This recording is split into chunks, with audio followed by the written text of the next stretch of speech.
Hello and welcome to episode 7 of the Top of Off podcast. And in today's episode, we are going to be reviewing and analysing and giving our take on the events of day one of the second test between England and the West Indies, which is in Manchester. So, as I'm sure our regular listeners will know by this point, we start these reviews with an overview of the events of the day. And then we go into sort of 4 or 5 talking points and things that we want to discuss, which really make up the podcast. So I'm going to hand it over to Jacob now, who is in Wales today, for our family. overview of the day. What did you say? Visiting family. I don't live here. yeah. He doesn't live there. He's on a trip. Yeah. I like how you talk like we have regular listeners. That's really generous to us. Quick announcement, because now I seem to do announcements every day before we begin. Our favourite pro cricketer, friend of the podcast, Maya Bouchier, was meant to be joining us today. She is visiting a friend at the moment and had to drive back home. And because play got extended today, she wasn't able to join us. She will be joining us tomorrow for day 2 coverage, so tune into that. We got great engagement with our announcement. 9,000 likes. Yeah, 9,000 likes or something like that. So please do tune in and listen to us talk to a professional cricketer. But that is tomorrow. Sorry if you are here now, expecting it to be today. Also, okay. If you tune in tomorrow, you will actually be able to hear some actual cricketing knowledge. I mean, we just pretend we know what we're talking about, but she actually does. We're not meant to tell them, Pav. Anyway, so the beginning of day 1, the second test, was, of course, delayed slightly, as is traditional in English conditions, by rain. It was thankfully only delayed by an hour, so the toss took place at 12, and then play got underway at 12:30. England seemed to be building quite nicely and got up to a score of 29 for none just before lunch. And then the final ball before lunch saw Rory Burns miss a straight one from Roston Chase, and after a frankly quite pathetic review, was adjudged correctly to be LBW. So England went 1 down into the lunch break. Things swiftly did not improve after the lunch break, with Zach Crawley being dismissed for a golden duck off the first ball of the afternoon session. A golden duck, for our beginner listeners who have hopefully flooded in after our introduction to cricket special, is when a batsman gets out on the first ball without scoring anything. Joe Root came in and survived the hat-trick ball from Roston Chase and made a pretty solid 23. He looked fairly organised. I think 23 or 24, I'll just check. 23, before he was dismissed by Alzari Joseph, nicking the ball to second slip. However, things got much better from there, in that England carried on to not lose another wicket and finish the day ultimately with Stokes on 59 not out and Sibley on a rather magnificent 89 not out in excess of 250 balls. Yeah. It started with an unsurprising collapse from England. Yeah, pretty much. But the day ended surprisingly with England having not lost any other wickets. Amazingly, no. And fantastic innings from Dominic Sibley.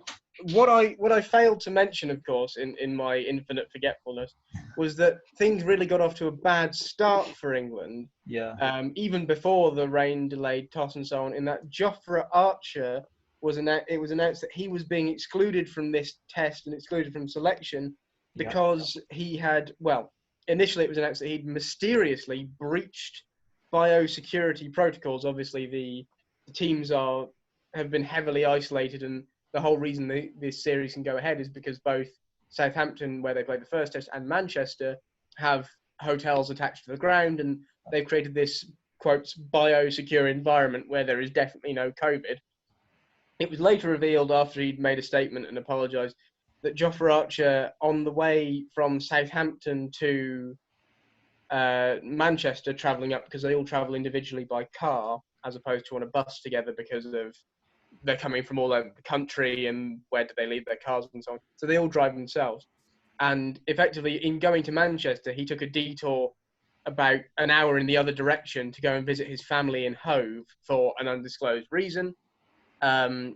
He may have been homesick, we don't know. He went to Hove, met his family, and consequently on Monday breached these security protocols, leading him being suspended from this test. And basically now he has to isolate for the next 5 days in his hotel room. If they're feeling particularly cruel, they'll take away his Xbox. And big gamer, Archer, isn't he? And then he has to take 2 coronavirus tests, medical tests, not exams. Take 2 coronavirus tests, and both have to return negative results, and he has to isolate for 5 days. And when that's occurred, he can come back, interact with his teammates, and ultimately be selected again. But it may be the case that he might be left out of selection for the next test as well, just kind of set an example and so on. But I think that's really the first thing to discuss, seeing as it was such a big deal. And I mean, right at the start of the day. Yeah, I woke up at the crack of dawn to travel down to Wales, and it had just been announced, and it really wasn't a good omen to begin the day. But what do we think about this? Why? I mean, I woke up at about 8:30 this morning. So the news had been out for about an hour by that point, and I remember. So I checked Twitter on my phone just after I woke up and saw it there. I remember texting you, and I said, I said what on earth, but in a more robust way, in a form of words which repeated on the airwaves. There were several 4-letter words used. Yeah, there were. Can't repeat. It was a very angry conversation we had with each other then. But I mean, the latest. So just to mention, so you said that he went to see his family, in Hove, and so obviously we don't know what he went to do, except for that he went home, to Hove, and he went back to his flat there. And some reports say that he went to see his girlfriend and his family, and some other reports that I've read say that he went to check up on his dog. And that he shares a flat with Chris Jordan, the other Surrey and England fast bowler, and he went to check up on Chris Jordan, who just had an operation on his arm. So there's sort of various reasons given for him going, but the thing that we know for the thing that we know for certain is that he went to Hove. I think the reaction has been proportionate. I mean, the fact is that after he disclosed it yesterday evening to the England team, they had no other choice but to exclude him from the bubble, and that wasn't a punishment so much as that was the scientific and medical thing they had to do. And I think the punishment might come afterwards. Obviously, for someone like Jofra and for any international cricketer, having to miss a game that you could, that the day before you were looking set to play in is a punishment in itself. So it will be a punishment for him. But as you said, the England team may decide to make an example of him even further by excluding him for the next test, and maybe even excluding him further in the Pakistan series. I think that whatever they choose to do with him, they have to be careful not to isolate Jofra from the England setup, because we've seen time and time again, obviously. To the extent that they have to isolate him. yeah. As in they have to isolate him, but they can't alienate him. Is the word.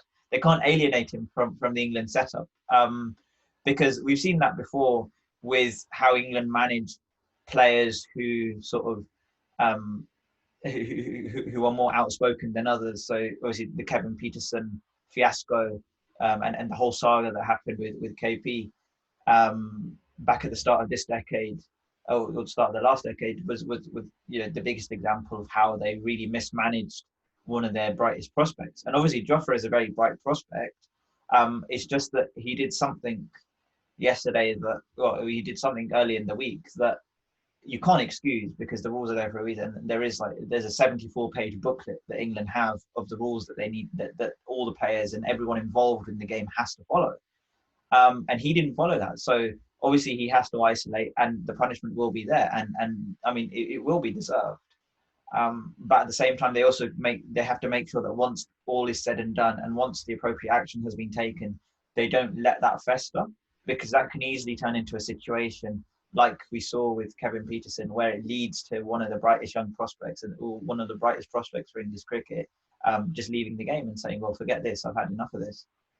Yeah, you certainly make a good point that the punishment isn't the isolation. I mean, the simple fact is that he has to now isolate. He can't be selected for this test because he can't interact with the players.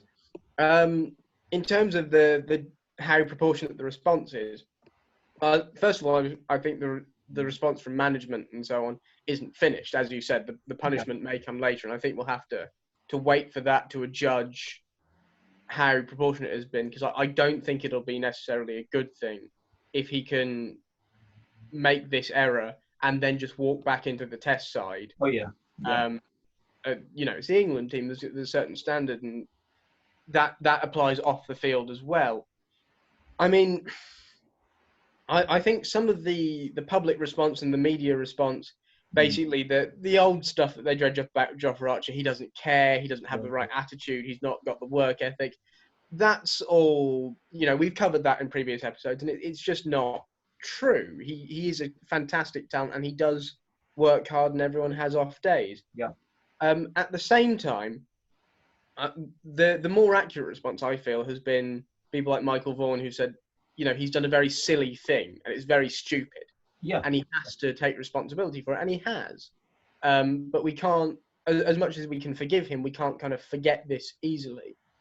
I think it's important to bear in mind actually how serious a transgression this is, because we think, he breached the biosecurity protocols and so on.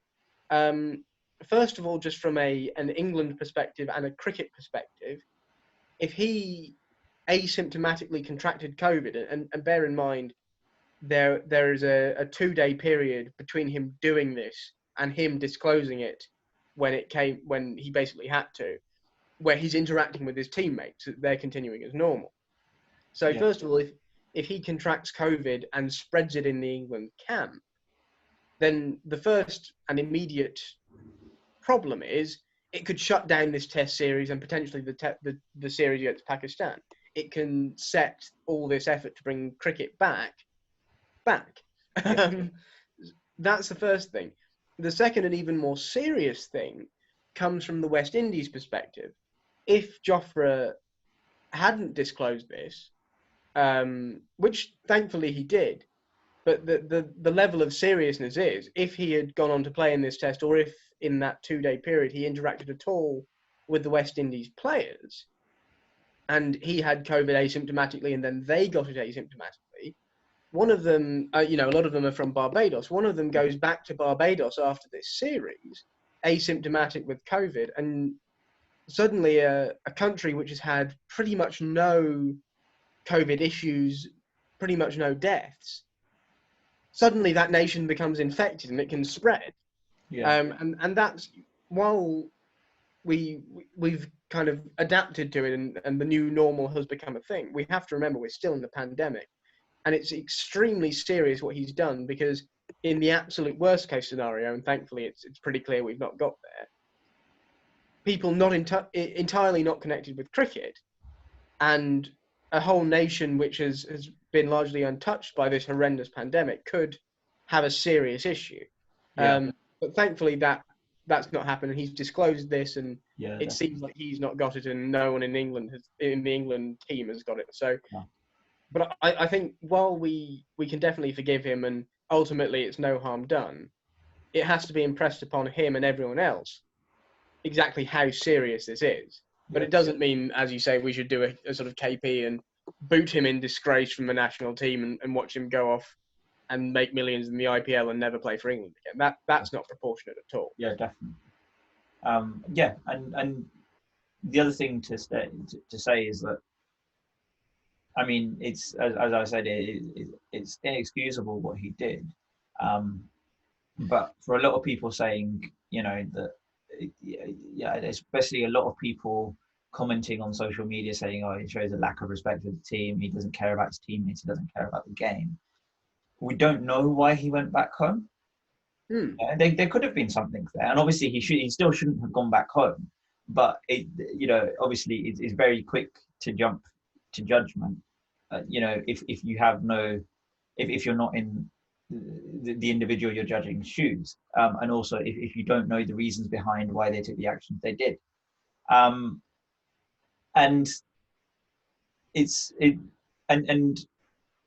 it does show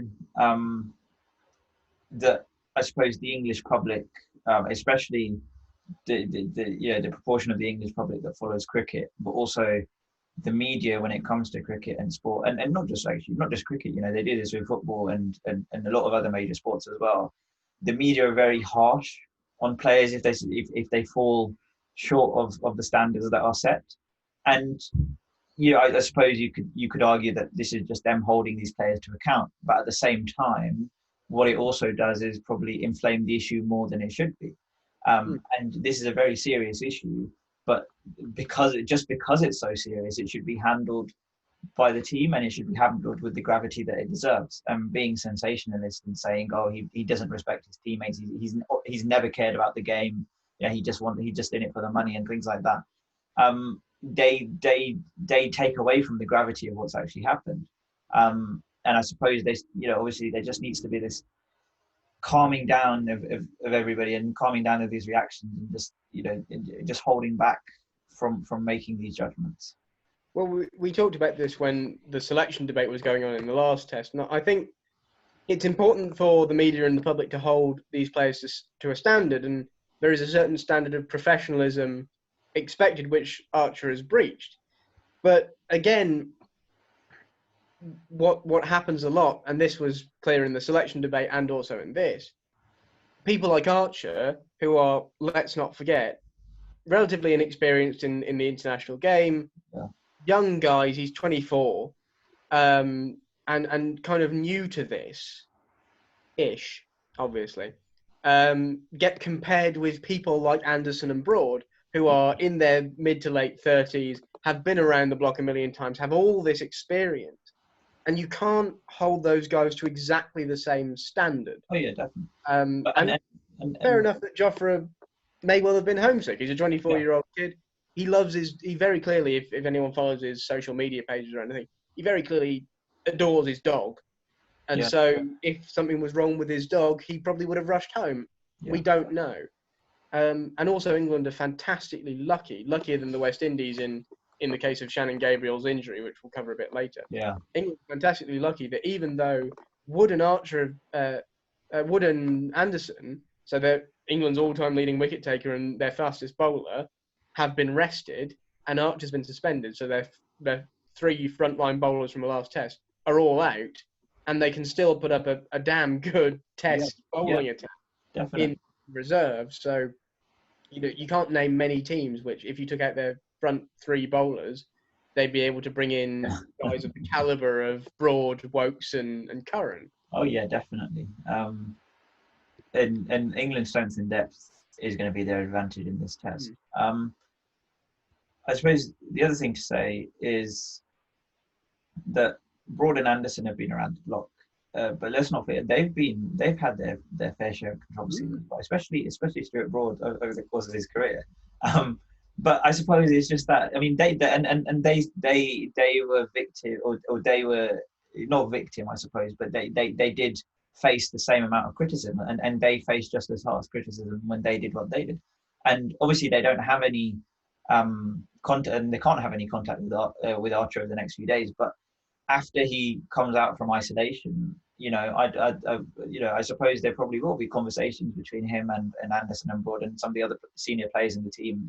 Root and Stokes as well, especially Ben Stokes, because he's been party to a lot of controversy. Oh, he's been through it. Yeah, and they'll probably sit down with him and say, well, listen, we've the same things happened to us, as in obviously not the exact same situation, but we have had these controversies as well in our careers.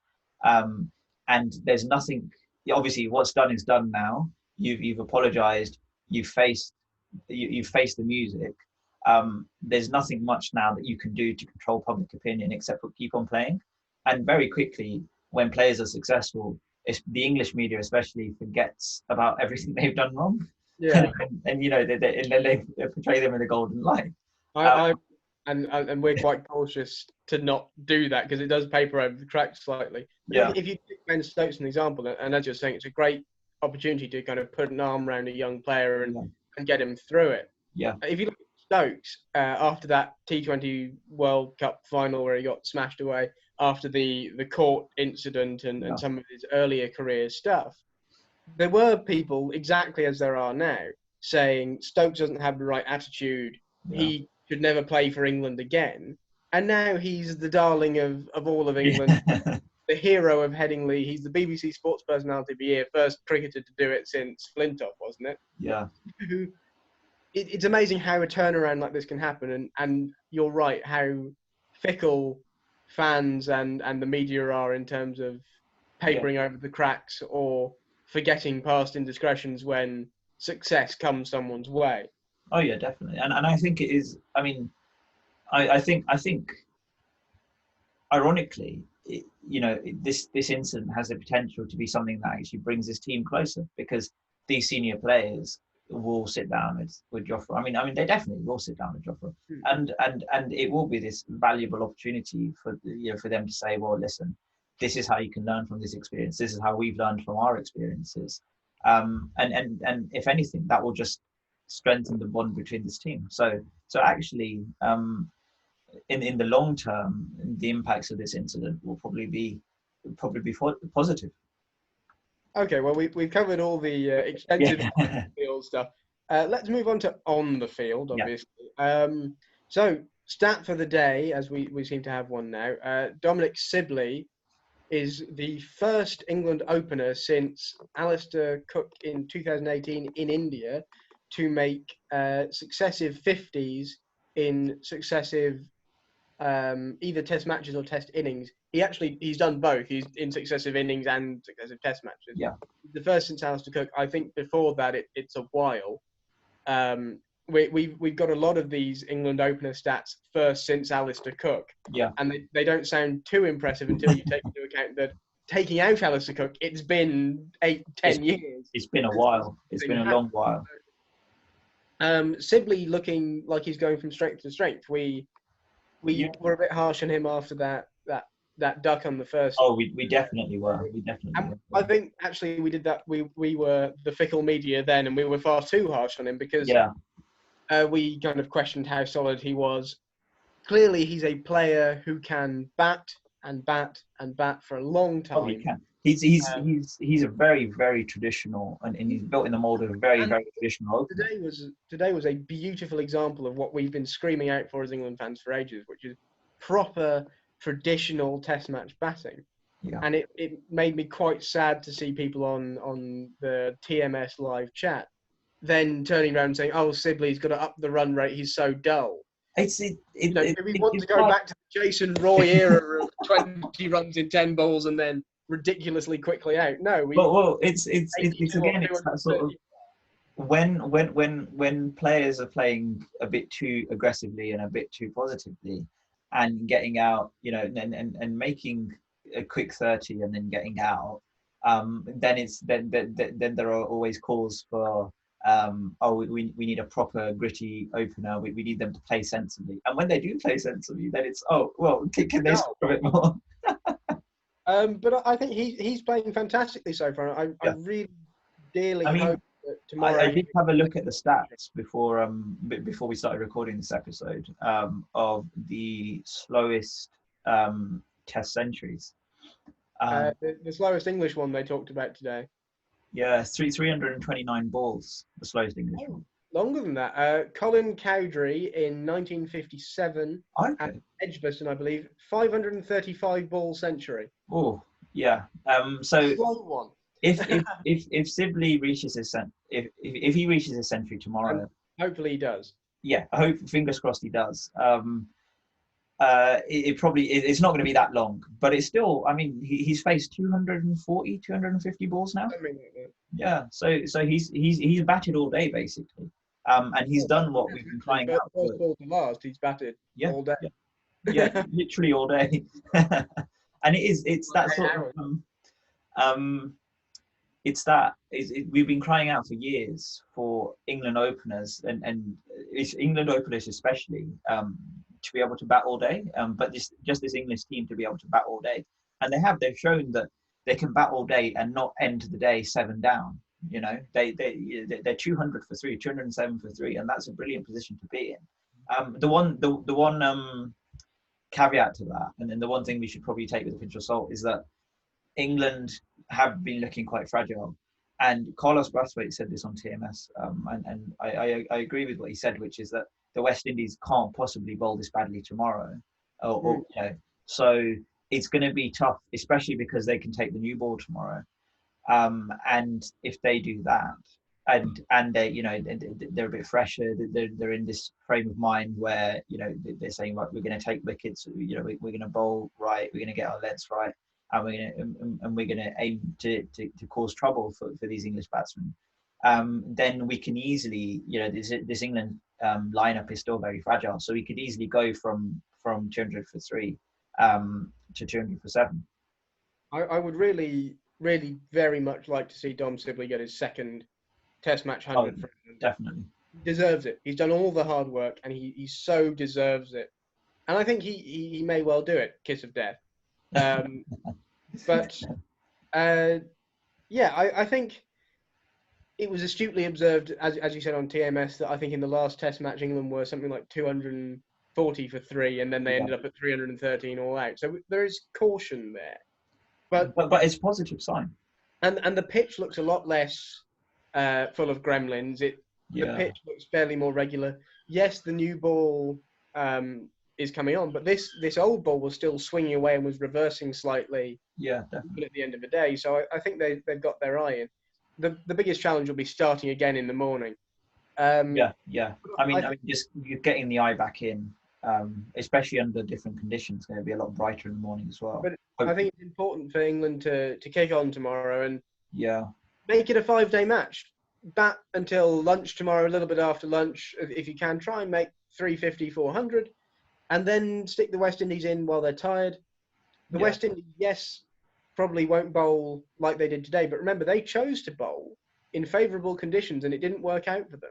Oh yeah, definitely. That's the other thing, is that the toss today, you know, it wasn't a toss that they lost. They chose to bowl, and I mean, it's probably, I mean, again, the toss today was just like the toss on the first day of the Southampton game. It was a very marginal toss. You know, you wouldn't be unhappy if you lost that toss, because then at least you don't have to make this very hard decision, because it could have gone both ways today. You know, if they'd opted to bat first as well, they probably would have been in this position as well at 200 for 3. But as you say, they probably can't bowl this badly tomorrow, but they may be quite literally hamstrung or potentially groined.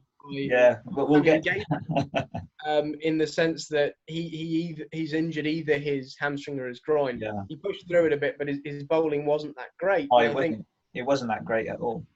Really, that could hurt them. So I think England are in a pretty good position, and we'll just see what happens tomorrow. Yeah, the one thing I do want to ask you is, you know, Stokes and Sibley have had a very good partnership today, and it's gone over a century now. This partnership, it's over 100 partnership.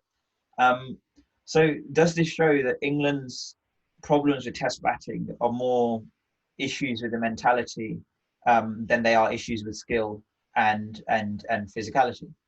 I think so, because if you look at Stokes, is a very good example of this. He wasn't trying too hard to carry the team. It was very reminiscent of that period before he went on to make that magnificent 100 at Headingley, Yeah. where he just waited and really, Yeah. because he's used to pushing on, and he realised there was some patience required in that situation and left extremely well.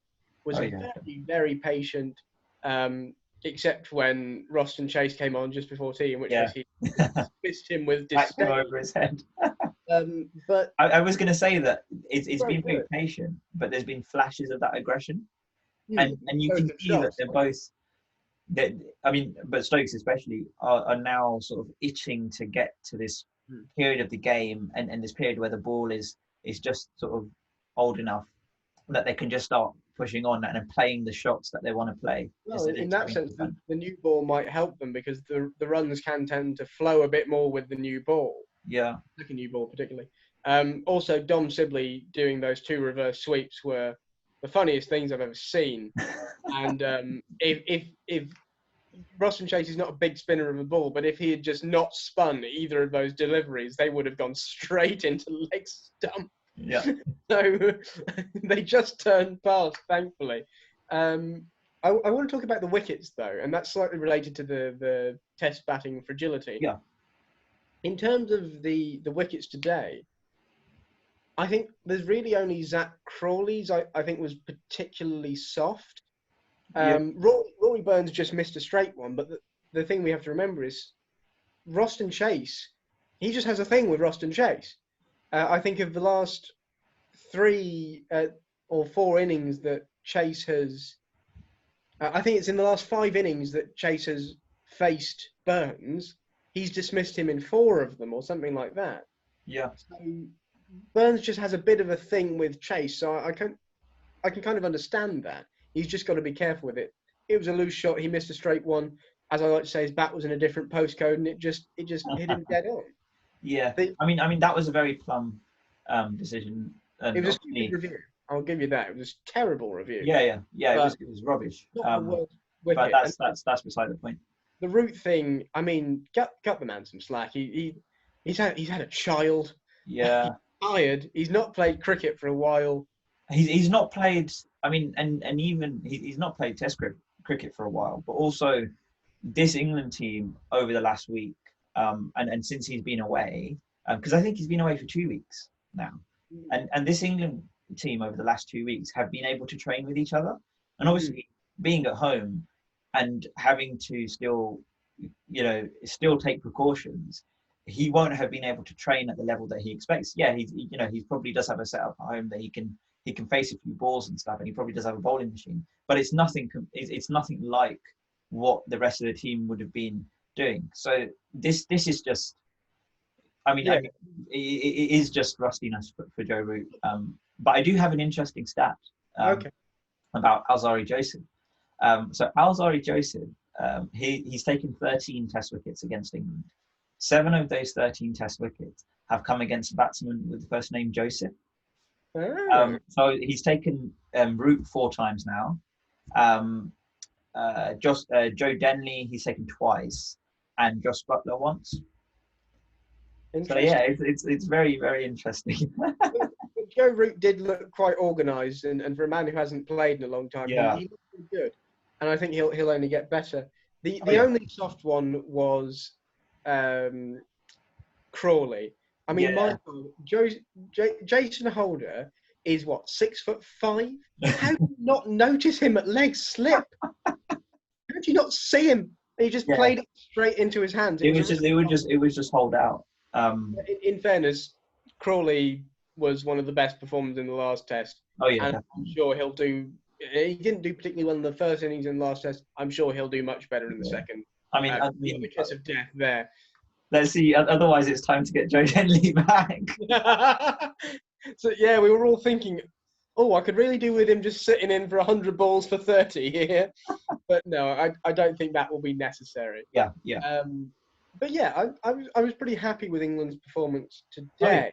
Oh, definitely. So let's swing round to the West Indies performance. Also, just before we do that, I've noticed in our talking points, to peek behind the curtain, we have a little list of stuff we want to talk about before each episode. And there's a bullet point after this one called "Small Quiz for Jacob." Yeah, and I've just noticed it. I haven't had time to revise or anything. It's something it's something I saw on the internet Oh God! yesterday. I've So been on the internet and I found this. yeah, I shall I shall reveal all in due course. Oh Don't God! worry. But the West Indies bowling performance today. What do we think? Um, I think that I mean they didn't start very fluently. There was a huge wide from Shannon Gabriel. Yeah, Oh, that that five. was Harmison-esque, wasn't it? Yeah, And yeah. in fact, they said so. It was really just. It missed the sight screen when it hit the It did. boundary. Yeah. It went past second slip. It was huge. And I think at the start of the day it was just rustiness, to be honest. Yeah. Um, and yeah, they got into it a bit during the day. Obviously, Joseph took the wicket of Root, but they did have to bring Chase in to sort of shore up the bowling performance a bit because it was just way too leaky. The fact that he came on so early suggested they Yeah. had slightly run out of ideas, and Oh that's yeah, not good when you're bowling first and you decided to yeah, bowl first. no, definitely. Not a good look. And I just think they just haven't hit the same notes that they did at Southampton. And there is, I mean, obviously the thing to say is that this West Indies team is unchanged from that test. You know, we speak a lot about England's strength and depth. Well, this West Indies team don't really have that strength and depth. And Yeah. so, especially with players like Cottrell opting not to join this tour, you know, he's not here, so they don't really have any other bowlers to turn to.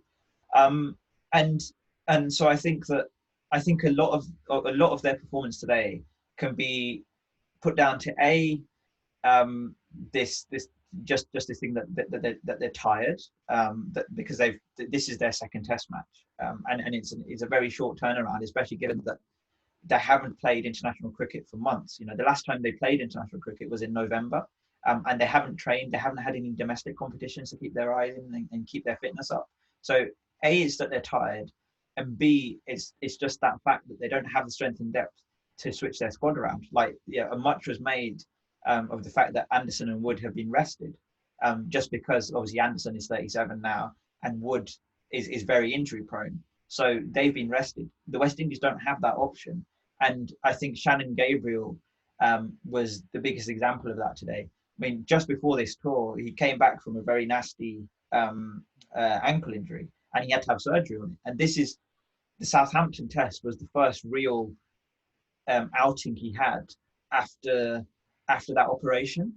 So saying that, he's only, you know, he did very well to play that test like he did, but it seems like he gave everything in that test, and there's not much left in reserve. And it's not his fault. It's understandable that there's not much left in reserve. That really, I think, contributed to his injury, and it's a sense that either way he was kind of done for, because Yeah, if they'd lost that first test, then they'd have said, "Oh, come on, Shannon, we kind of need you. We need to stay in this series." yeah, But also because they've won, they've kind of gone, "Oh, Shannon, just can you just push through one more and we can wrap this series up and then you can rest." And you could see he was trying to just get through it oh yeah, so that he could do that. The only way he could have been rested if the first test was a draw, yeah, and then he could have kind of afforded to go either way. But yeah, it's sad for him, and we got to hope it, from an objective point of view, we've got to hope it doesn't keep him out the rest of the series. oh yeah, definitely. Well, But we also have to hope that him pushing through today doesn't cause any longer term issues, because absolutely, he is a very good player, and it'd be sad to see him, you know, to see him suffer an injury that is more serious, just because the West Indies simply don't have the players in reserve to bring up in his place. Um, I think some of it though can be. Sorry. we do have some young talent though, and I think it'd be interesting Yeah. if Gabriel's ruled out, to see someone, probably Kemar Holder's the next man up, Yeah. or a Shane Thomas, to see particularly Kemar Holder, who did so well in the Under-19 World Cup, to see him come in Oh would yeah. be interesting. But and maybe he's who we can tag. I wouldn't like to see it at the expense of Shannon Oh Gabriel's yeah. health, Yeah. particularly his long-term fitness and health. Yeah, definitely. I think there's some of it we can say is rustiness. Some of it is just the fact that this is. I mean, it's almost a back-to-back test. There was 4 days between these tests. One of those days is taken up traveling anyway, so you don't have training time on that day. So you've got 2 real days of training before the test, and then you're into a second international level cricket game within 4 days. And given that, as we said, this is a team that haven't played since November, haven't had any domestic competitions, haven't had the IPL, competitions like that to keep themselves fit and up to the level that they need to be. It's understandable that this is going to happen. I think that tomorrow, though, I do foresee them bowling a bit better. Because they know how this wicket behaves now. They have more they have more knowledge of that now, and they know what it's going to do, so they know where to bowl and what to bowl. But also, they will definitely have sat down tonight and said, listen, this is what happened. This is where we need to improve. Jason Holder will have said this. The coaches would have said this, and they, and I think with a night's rest, with this experience under their belts, and knowing what happened today, they'll have the desire to say, right, let's get out there and let's perform from the first ball of day two, and let's do this, because they're not down and out of this game. And I think a lot of I think their attitude is going to go, especially tomorrow, is going to go a long way to deciding if they do end day two down and out of the game, really. And I think that the toss was particularly harsh on Gabriel in two ways. First of all, the fact that Holder chose to bowl, and he didn't give his bowlers a rest. Obviously, he wants to wrap up the series and try and get ahead, and the overheads looked like bowling. But the fact that he chose to bowl meant that it was back-to-back for his bowlers, particularly Gabriel, who put so much into the first test. And then secondly, the fact that the overheads didn't translate into easier bowling conditions. And so Gabriel had to put in a lot to get anything out of the surface. Yeah, definitely. Probably led up to that. But it's not just Gabriel we have to focus on. The kind of all-round performance from the West Indies wasn't really up to it. Shane Dowrich had a really difficult day, and probably because the ball was actually swinging far more. It was, in fact, Sky put up a good graphic in the first test. Jason Holder was the man to get the most swing from West Indies side, and he got 1.5 degrees of swing. In this test, he was still the most, but he was getting 2.6. So the ball was really moving, and it was moving past the bat. So Shane Dowrich had a few days. He banged his finger earlier. Also, Jason Holder put one down. I was going to say this. There's this rustiness in the field. He was. Sibley was dropped twice. The first drop, leg, wasn't really. I suppose the first drop you can explain, but the second one on 68. I mean, you saw Shannon Gabriel afterwards. He wasn't furious, but he was a bit miffed with his captain. And a couple went through the gap as well in the slip. They just didn't go down. So so there's just some rustiness in the field, and I think I do think though that a lot of it is rustiness, and I think we'll see a better performance from them tomorrow. So it's not something for them to worry about now, and it shouldn't be panic station straight away. But it's something to just be concerned about, and just think, well, we just need to arrest this sort of slide and this lack of energy. We just need to get some energy back. And I think, I think part of that will be putting out of their minds that if we win this game, we win the series. They need to treat it like any other match, because I think part of obviously, as you said, part of Jason Holder's decision to bowl today was, let's wrap up this series. The first series victory in England since 1988. But obviously, what that meant probably was that obviously that they didn't really have a very helpful wicket. And maybe if they batted first and put on a few runs and then put England under pressure to perform with those, to perform in their first innings, that probably would have been a better decision in hindsight. But obviously, you can't go back to the toss and say that now. And hindsight is a wonderful thing, but what would we have done in that position? It's a unique conundrum to have. But I think definitely, and especially Shannon Gabriel and Jason Holder, if they can just put this thought of winning the series out of their minds and just focus on winning the game, then it will become a lot easier. Because I think the pressure of winning the series, and obviously that expectation that everyone in the Caribbean has, thinking, well, if they can come back as victors in England for the first time in 1988, that will be a huge that will be a huge achievement under their belts. But they just need to put that out of their minds now and really focus on the game. And there is a sense of the sort of analogous about it in that the bowling performance is slightly mirrored by their approach to this game. So often we talk about what happened today with the West Indies, where things didn't quite click for them, and they were just searching for it a bit too much, and they were trying too hard to take wickets, and their accuracy was being lost. And I think that really is kind of an analogy for their approach to this game. They were trying a bit too hard to win the series. They didn't just play it as a cricket game so far. I mean, it's only day one. We've got to conclusions too fast before. Yeah, no, definitely.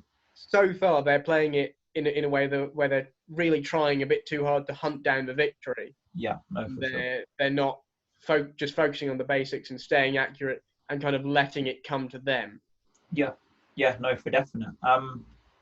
So really on day two, it's just about treating it like any other game and just thinking about this game, and that will win them the game of the series if they do that. It's about just bowling tighter, using the experience they've had today to inform them of where they should bowl and how they should bowl tomorrow, and then not being disheartened if England put on a huge total, because even if that does happen, even if England put on sort of 400, all is not lost. If they can bat through all of day three, then they can, then they're in a good position to win the game, or take a draw, and they'll be happy with the draw. But yeah, so there's stuff for them to do. It's not panic stations, but it's something to think about. But yes, so that was the West Indies. So what is this internet quiz? So now it comes on to the pressure is now all on you. So I was on I think it might have been Facebook or something yesterday, and a link came up to a quiz in the Cricketer magazine. Oh dear. And the quiz is the most balls faced in Test cricket. So that's the quiz. A total of 32 players have faced at least 15,000 deliveries in the history of Test cricket. So obviously those are 32 players. I'm not going to get you to name all 32. So instead, I chose the players who have faced at least 20,000 balls. And of that, there are 1, 2, 3, 4, 5, 6, 7, 8, 9, 10. There are 12 players who have faced at least 20,000 balls in Test cricket. So how many of them can you name, Jacob? I'm thinking Sachin's got to be one. He is, having played hundreds of Test matches. Yep. 20,000 balls, you say? Yeah. Are any of them current players? No, none of them are current players. Previous players. Jack Callis? No. Yes. He is. Callis is on there. He's third on the all-time list with 28,903 balls. So where's Sachin? Sachin's second with 29,437. Sachin's second. Sangakkara? He is on there. He's down at 1, 2, 3, 4, 5, 6, 7, 8. He's down at 8th on that list, with 22,882 balls.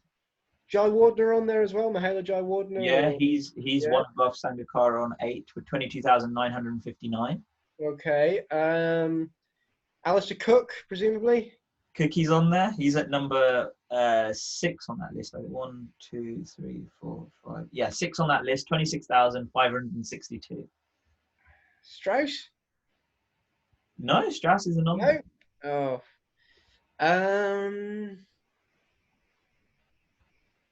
I'm tempted to say Jimmy Anderson because he's played so many Test matches, but he won't have faced that many balls. But there is another England captain on that list. Another England captain. Flintoff? No. No. It's getting tricky now. How many have I named? Sorry? 12 of them. I've got Callis, Tendulkar, Cook, Jai Wardner, Sangakkara. So you got 5 of the 12. Yeah. Saurav Ganguly? Ganguly's not on there, no. No. Oh, who's the other? I bet there's another Indian on there. Who's the other one I'm thinking of? There is the other Indian is number one in that list. Oh, And this is a guy who, I'll give you a hint. It's a guy who you'd expect to face a lot of balls because his nickname was the Wall. I can't remember. That's Rahul Dravid. Oh, that's who I was thinking of. I could Yeah. picture him, but I couldn't. He's top of the Rahul all-time Dravid. list with 31,258 Oh, balls he faced. We've had a pair of Sri Lankans, South African. Got to be some Australians in there. I'm completely neglecting them. Yeah. Justin Langer. Langer's not on there. No, I'm just going for Australians now. Matthew Hayden. Nope. Oh, Think a bit more recently. bit more recently. Well, not more recently. Think sort of 2009, 2010 sort of time. Michael Hussey. No. Either of the Wars. Steve Waugh. Steve Waugh. Well, Okay. 22,461 runs. Waugh. Balls. Who's the? Oh, I should know. What's their names? I mean, it's a legendary captain. Australian. Yeah. What's his name? I know who you mean. Oh, I'm having a complete blank. Played with Langer, right? He did play with Langer. Yeah. Am I thinking of the right one? Yeah. It's not the wicketkeeper. No, Haddin. Not Haddin. no, it's not Brad Haddin. Opener, I'm guessing. I think. Ponting? Yeah, Ricky. Ponting. Yeah. That's who it is. Yeah, That's Ponting who is. I just didn't remember his name. Ponting is number 9 on that list. 22,782 balls he's faced. Oh. So how many have you got now? You've got 1. 7, I think. Yeah. So I told you Dravid. You've got Tendulkar. You've got Kallis. You've got. Inzamam. Is Inzamam on there? No, he's not. There's actually no Pakistan players on. No Pakistanis. Okay. No. Oh! You've missed two ex-England players. One from quite a while ago, and one from more recently. Both former captains, I think. Both enter the world of commentary after they finish their careers. Oh, well, that can be anyone. They all go into commentary now. Yeah, that's true. David Lloyd. No. Oh, NASA? No, not NASA, but it's been around the right period for sort of captaincy. Botham? Not Botham. God. Gower? No. Gower is on that bigger list. He's faced 16,000 balls, but he's not on this list that I've chosen. Oh. One of them's just recently, well, in the last sort of year or so, being knighted. I did say Strauss, if you're saying Strauss. No, not Strauss. Not Sir Andrew Strauss, is he? No. No, he just got like an OBE or something. Yeah. He's not old enough. Yeah. I don't know. Jeffrey Boycott. Oh, of course. Yeah, 21,192. Right, I'm not going to get the rest, and it's getting boring. So the ones you missed were Mike Atherton. Oh. Yeah, who faced 20,609 balls. You got all the rest except for Alan Border. Oh, I should have known. Yeah, 27,002 balls. Would never have guessed it. And then number 4 on the list is Shivnarine Chanderpaul. Oh. Yeah. So that was the most surprising one for me. He got 27,395 balls he faced. Okay. Well, yeah, that can be our question for the day. who do you think is also on that wider list of having faced over, is it 10,000? Having faced over 15,000, there's 32 players. Who do you think is on the wider list? Yeah. So tweet us using the hashtag TOOpod, message, email at topofoffpodcast@gmail.com. Or just message us on Facebook. Just and message us. Who do you think? Go on, give us your Yeah. suggestions. We will tell you you're right, and if you get all of them, you get a special prize, which is our respect and admiration. And also a shout out on yeah, and the shout out, and the knowledge that you're better at cricket trivia than I am. Okay, so let's finish up then with let's finish up. Ritual. Star player from each team, moment of the day, and one word to describe the day. Right. So, from the West Indies, I would say the star player, Roston Chase, because he took the most wickets today, and he did the job that Holder called him in to do, which is just to sort of shore up that sort of bowling attack and make sure that they weren't leaking too many runs. So he did that job well. So he would be my star player from the West Indies today. From England, I'd say Dom Sibley. He batted through the whole day. And that is, and also became the first opener to score consecutive 50s since Cookie, which is a pretty big achievement given how many tests have been played since Alistair Cook retired. So he's my star player from England because he gave a batting performance and an account of himself today that was really, really good.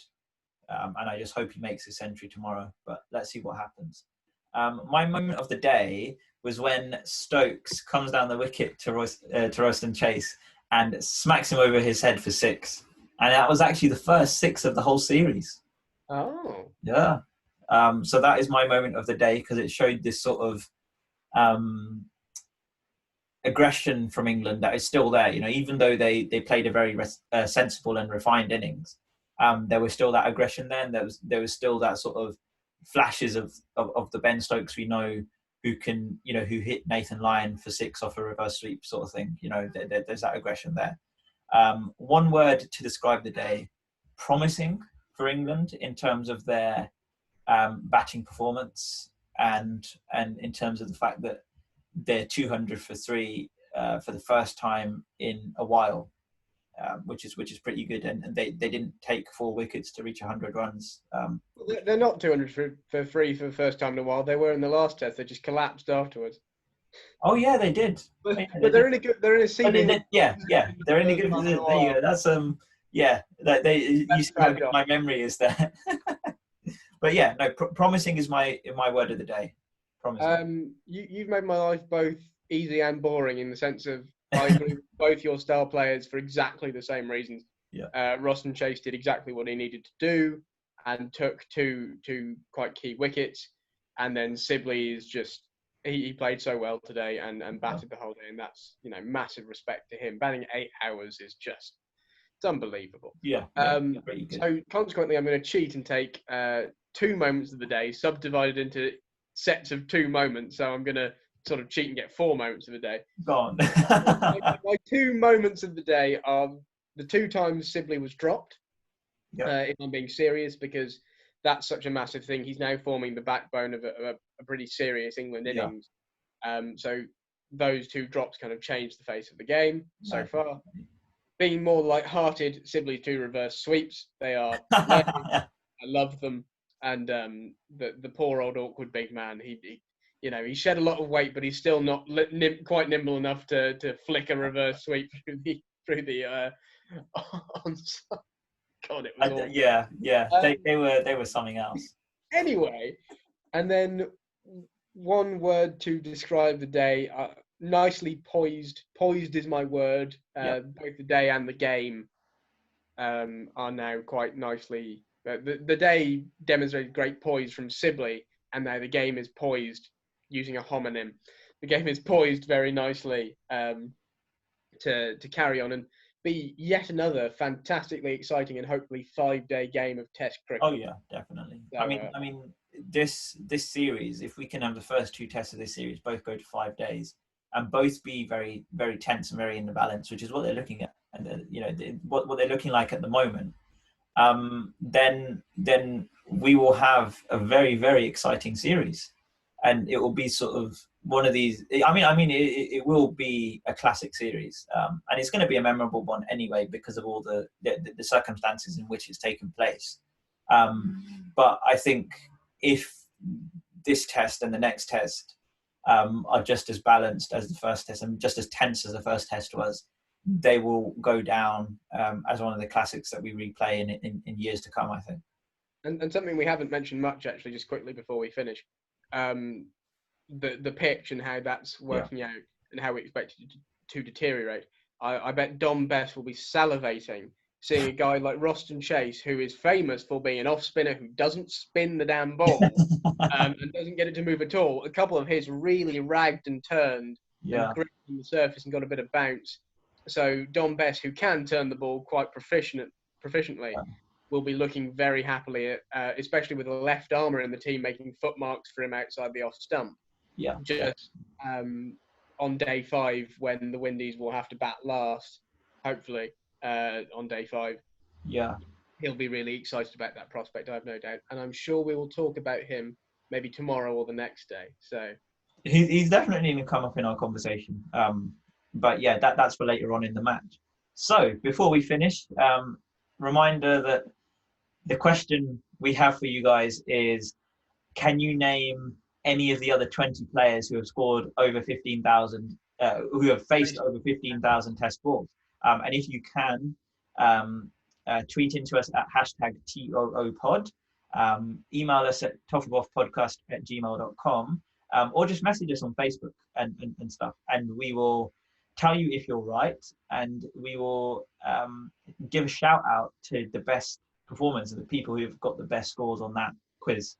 That's what we're setting you. We're setting you a quiz today. And the other final reminder that we've got go on. Tomorrow. Absolutely final reminder. We've got Maya, actual professional cricketer, tomorrow. So this is the first reminder. If you get your answers in, we will get her to do the shout outs. So you have a proper England Women's Academy player shouting you out on our pod. It'll be great stuff. Come on, you can't get better than that. Cricket nerds, send in your answers, and you're not allowed to Google. You can't use Google. Search up or any other search engine. Anyway, thanks so much for listening, and see you tomorrow for our special on day 2 with Maya Bouchier. Yeah, see you tomorrow. Goodbye.